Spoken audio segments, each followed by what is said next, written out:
नमस्कार, स्वागत है आपका ओम धर्म यूट्यूब चैनल पर। अगर आप यहाँ नए हैं तो सब्सक्राइब करके बेल आइकन क्लिक कीजिए और अगर वीडियो पसंद आए तो दोस्तों के साथ शेयर कीजिए।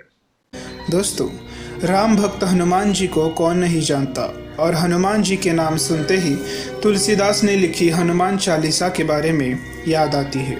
तुलसीदास जी ने हनुमान चालीसा को 16वीं शताब्दी में लिखा था, जब अकबर ने उनको कारागार में बंद किया था। कहा जाता है कि हनुमान चालीसा के लिखने के तुरंत बाद अकबर के महल पर सैकड़ों वानरों ने हमला किया, जिसके डर से अकबर ने तुलसीदास जी को आज़ाद किया। लेकिन 16वीं शताब्दी में लिखी हनुमान चालीसा में कुछ ऐसे रहस्यमय चीज़ें छुपी है जिसे पढ़कर आज का विज्ञान भी हैरान हो। पहला रहस्य है हनुमान चालीसा में सूर्य और पृथ्वी के बीच का अंतर का वर्णन। जी हाँ दोस्तों, सही सुना। आप सोच रहे होंगे कि आपने हनुमान चालीसा पूरी पढ़ी है, लेकिन ऐसा तो कहीं नहीं है। तो मैं आपको आज यही बताने वाला हूँ। हनुमान चालीसा का श्लोक क्रमांक 18। युग सहस्र योजन पर भानु, लील्यो ताहि मधुर फल जानू। दोस्तों, एक युग यानी कि 12,000 वर्ष, एक सहस्र यानी कि 1,000 वर्ष और एक योजन यानी कि 8 मील।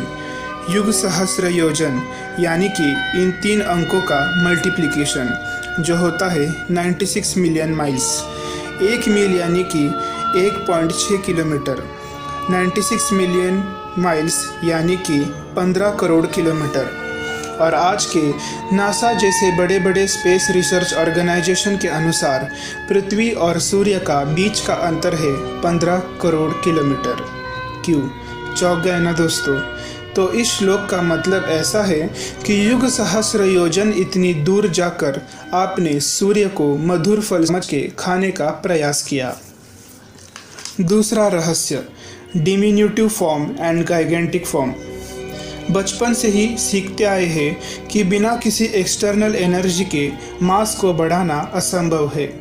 क्या कोई व्यक्ति या इंसान अपने इच्छा अनुसार अपने शरीर को बड़ा या छोटा कर सकता है?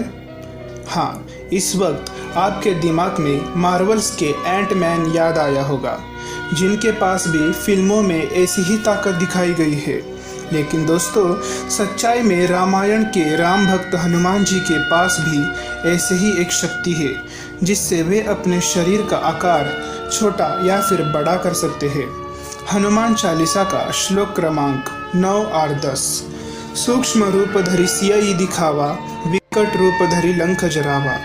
भीम रूप धरि असुर संहारे, रामचंद्र के काज सवारे। जिसमें सूक्ष्म रूप यानी कि छोटा आकार और भीम रूप यानी कि बड़ा आकार।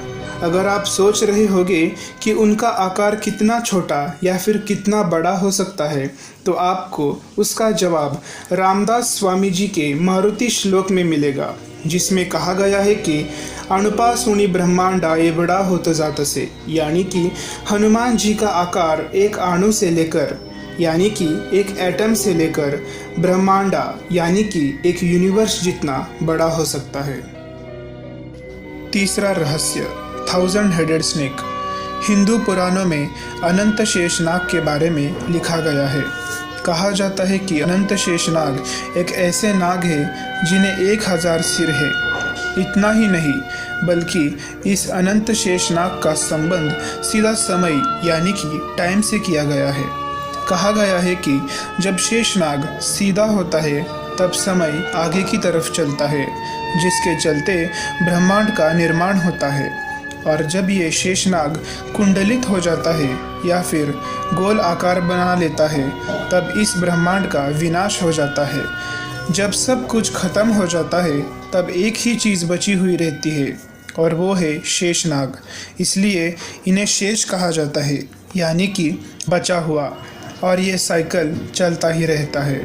इसलिए पुराणों में कहा गया है कि शेषनाग ब्रह्मांड के निर्माण के पहले से ही जिंदा है और कभी मर नहीं सकते, इसलिए उन्हें अनंत शेषनाग भी कहा जाता है।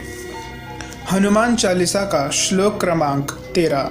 सहस बदन तुम्हारो यश गावे, असग ही श्रीपति कंठ लगावे। यानी कि श्री राम जी ने हनुमान जी को गले लगा के कहते हैं, वो 1000 सर वाला शेषनाग भी तुम्हारा यश गाएगा, जिससे फिर एक बार शेषनाग का होने का सबूत मिलता है। समय से जुड़े शेषनाग के बारे में और भी बहुत रहस्यमय चीज़ें हैं, जिसे मैं अलग वीडियो में आपको बता दूंगा। आज के लिए बस इतना ही। अगर आपको यह वीडियो अच्छा लगा हो तो शेयर करना बिल्कुल मत भूलना।